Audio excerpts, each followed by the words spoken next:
Okay, in our last video we did a quick installation. Here we're going to run through the setup quickly. This is for pickPack. Okay, we're going to go into System, Configuration. Down the left we've got pickPack. Now we're going to scroll down to the General section. This is where most of the big things are in. Here we want to choose the size of paper. We've got A4 and letter, they're the most usual ones. We can sort the product lists. This is for packing sheets and so on. Standard would be sorted by SKU, or if you're using a custom attribute like shelf, you can sort the products by your shelf, which makes it easy to pick from the warehouse. Let's override the address from the standard one. Now this current address is set up for the US, so we're going to add in a couple of line breaks to make it match the United Kingdom. And we're going to add in United Kingdom into the hide this country name, so it's not going to be in our shipping label.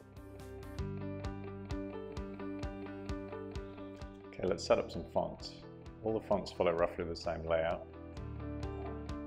Up at the top we've got the company address. This shows up at the top of packing sheets.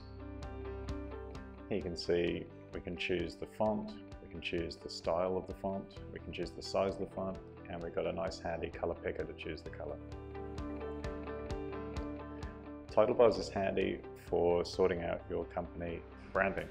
This is the colorful bar at the top of the packing sheets. So here I'm going to change the background color to match our brand. Now it's quite a dark color, so we're going to change the font to be a white color. Page body is everything else in the PDF. Let's have a look at the main packing sheet section. One of the best things we can do straight off the bat is to load our own brand logo. Here we are loading it up. It should come through nicely. Now don't miss these dimensions, these are useful. And spot that they're in points, not pixels, and we've got 300 DPI. If you don't follow this, your logo will come out blurry.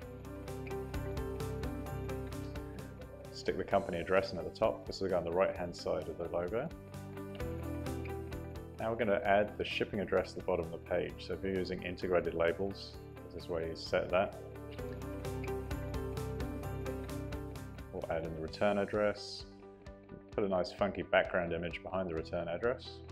And again, we've got dimensions at the bottom of that input field, so you know what size to do it. Save it, and then we'll do a little test. Let's see how this comes out. Here we have it, looking pretty good. Now, this will fit into our integrated labels, but the return address is a little high, so we're going to try and nudge that down a bit. So if we find the return address section back in the configuration, underneath the return address, we've got two little boxes for nudging X left or right and Y up or down. Now if I move this window up a bit, it'll be a bit easier to try and remember the dimensions we're trying to shift. So here we can see the return address is a little high. I'm going to put that down about 20 points and this should come out nicely. So there we go, we're going to nudge that down, saved it, back and do a sample test.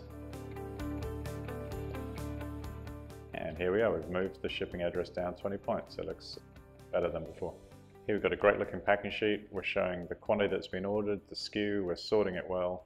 We've got the logo, the shipping address, and the return address.